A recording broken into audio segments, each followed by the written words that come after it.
शहाजीराजेंनी दादोजी कोंडदेवाची नियुक्ती केली. तसंच आपण पाहतो आदिलशाहीचा एक सुभेदार म्हणून देखील त्यांनी काम केलेलं आहे. कोंढाणा किल्ला हा त्यांच्या ताब्यामध्ये आदिलशाहीने दिलेला होता. तर हा अत्यंत रणधुमाळीचा कालखंड होता. शहाजींनी आपण पाहतो पुणे जहागिरी सोडून ज्यांना जे कर्नाटकामध्ये म्हैसूरचं वतन जे मिळालं होतं त्या जहागिरीकडे ते गेले. त्यांचं लक्ष होतं, परंतु तिकडे जहागिरीच्या कारभारामध्ये त्यांना लक्ष द्यावं लागलं. आणि मग पाहतो की इथं दादोजी कोंडदेवांना देखील काय केलं, त्यांनी अत्यंत महत्त्वाची जबाबदारी दिली होती. तर दादोजी कोंडदेवांना जहागिरी किंवा कार्य करत असताना पुणे जहागिरीचं अनेक प्रसंगांना सामोरे जावं लागत आहे.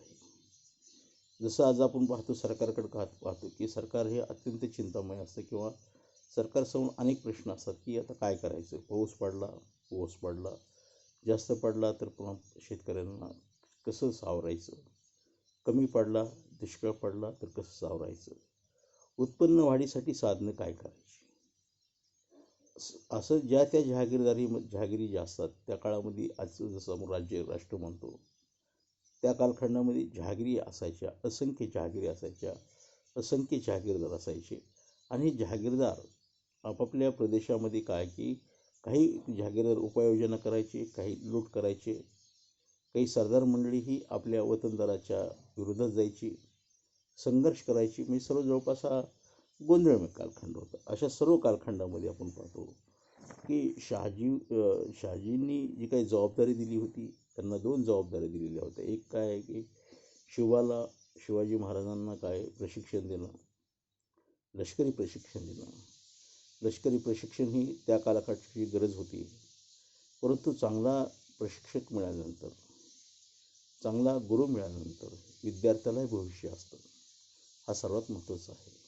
आणि कुणाला तरी गुरु म्हणजे काय की गुरु आपण म्हणतो काय गुरु कशाला करायचं, मार्गदर्शक असतो. तो मार्गदर्शक म्हणजे आपण भटकणार नाही याच्यासाठी तो काय करतो, सातत्याने तुमचा ब्रेन हा जागृत होतो. चर्चेतून सारखं तुम्हाला भटकण्याविषयी वाचत असतो, तुमच्या मनावर नियंत्रण निर्माण करून देत असतो. आणि सातत्यानं मी सांगितलं की संकटाचं स्वरूप हे सातत्यानं बदलतं, एक संकटाचं स्वरूप राहत नाही. अशा प्रसंगी मार्गदर्शनाची सातत्याने माणसाला गरज होती. जिजामातेचं आई म्हणून मार्गदर्शन होतं, एक संस्काराचं मार्गदर्शन होतं, हिमतीचं मार्गदर्शन होतं, मानसिक बळ द्यायचं मार्गदर्शन होतं. परंतु पाहतो की स्त्री म्हणून काही मर्यादा असतात. अशा प्रसंगी लष्करी प्रशिक्षणाची जबाबदारी आपण पाहतो विशेषतः दादोजी कोंडदेवांनी उत्तमपणे निभावलेली आहे. आणि त्यांनी देखील मावळा भागामध्ये युवकांची भरती केली लष्करामध्ये. आणि हेच युवक शिवाजी महाराजांना भविष्यामध्ये स्वराज्य उभारणीसाठी महत्त्वपूर्ण ठरलेले आहेत. तर साधारणतः आपण पाहतो शिवाजी महाराजांना लष्करी शिक्षण तर गरजेचंच होतं. आजही आपण पाहतो की जे शिकलेले आहेत, बेरोजगारी ही नंतर आहे, आधी शिक्षण घ्यावंच लागतं. सगळी व्यवस्था करण्यासाठी जो काही कारभार असतो तो लिखापडीमध्ये तो राज्याचा कारभार. तर लिखापडी येत नसेल तर खूप अडचण तयार होते. मग आपल्याला दुसऱ्यावर अवलंबून राहावं लागतं. मग तो चुकीची माहिती देत असेल, कागदपत्र आपल्याला वाचता आली पाहिजेत, लिखापडी आपल्याला करता आली पाहिजे. जर आपल्याला कागदपत्र वाचता येत नसेल तर चुकीच्या पद्धतीनं आपल्याला मार्गदर्शन केलं जाईल. एखादा व्यक्ती कागदपत्र वाचत असेल तर अशा अनेक अंगाचा दादोजी कोंडदेवांनी अभ्यास केलेला होता किंवा त्यांना माहीत होतं. कारण तत्कालीन कालखंडामध्ये कुलकर्णी जे असत ते राज्याचा लेखाजोखा ठेवत असत, लिखाण कार्य करत असत. आणि मराठा समाजातली जी काही मंडळी होती, ज्यांच्या अंगात पराक्रम होता, शक्ती होती, शौर्य होती, हे युद्ध कार्य करत असत. तर शिवाजींना आपण पाहतो ह्या दोन्ही गोष्टीमध्ये दादोजी कोंडदेवाचं निश्चितच मार्गदर्शन मोठं होतं. आणि सर्वात महत्त्वाचं आपण पाहतो शिवाजीच्या काळामध्ये आजच्यासारख्या शाळा, विद्यालय नव्हती.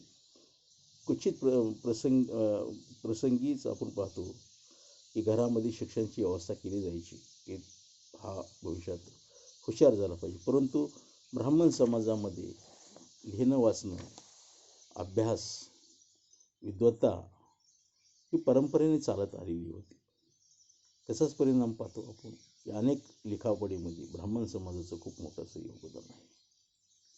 कधी ते वादग्रस्त ठरतं, कधी वादग्रस्त ठरत नाही. परंतु बहुतांशी इतिहासामध्ये जी महत्त्वाच्या काही नोंदी आहेत ते ब्राह्मण समाज केलं का, तर त्या कालखंडामध्ये शिक्षणाचं प्रमाण आहे ब्राह्मण समाजामध्ये खूप मोठ्या प्रमाणावर होते.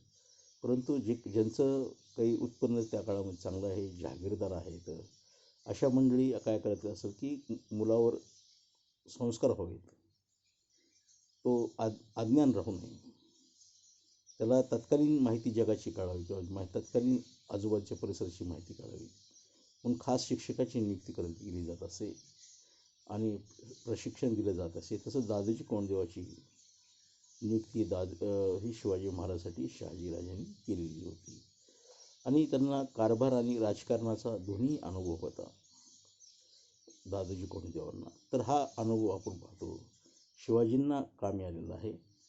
आणि साधारणतः आपण पाहतो की महाराजांना काम चालव संस्कृत, उर्दू व फारशी येत होते. शिवाजी महाराजांनी उर्दू किंवा फारशीचा दोष केला नाही, कारण त्या काळात तर फारशी तर भाषाच होती, राजभाषा. मी तुम्हाला सांगितलं ज्या काही राजकीय सत्ता असतात त्यांचीच भाषा ही प्रभावी ठरते. जसं इंग्रज भारतामध्ये आले, इंग्रजी देऊन गेले, मुस्लिम आले, फारशी देऊन गेले. तर म्हणजे इथं संस्कार सत्ताधीशाचा मोठा असतो. जर साऊथमध्ये इंग्रज मोठ्या प्रमाणामध्ये आहे, दक्षिणेमध्ये त्यांनी तिथे इंग्रजी भाषेचा प्रभाव केला. आणि जी राष्ट्रीय भाषा हिंदी ह्या भारताची मुख्य धारा भाषा, त्याला ते विरोध करतात. पण सगळ्या उत्तर भारतीय मराठी असेल, बहुतांशी भाषेला दक्षिण भारतीय लोक विरोध करतात, कारण इंग्रजाशी त्यांनी जुळून घेतलं आणि इंग्रजी भाषेला प्रथम क्रम दिलेला आहे. तर भाषेवर देखील तत्कालीन सत्तेचा प्रभाव असतो हे आपल्याला मान्यच करावं लागतं.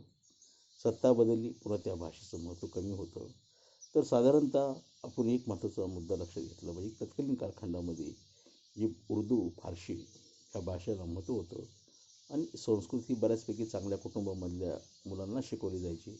तर शिवाजींना हे काम चालवू शिक्षण हे मिळालेलं होतं जसं आवश्यकतेनुसार. तर शिवाजींनी लष्करी प्रशिक्षणासोबतच आपण पाहतो की भाषेचं देखील प्रशिक्षण म्हणा किंवा शिकवण ही घेतलेली होती.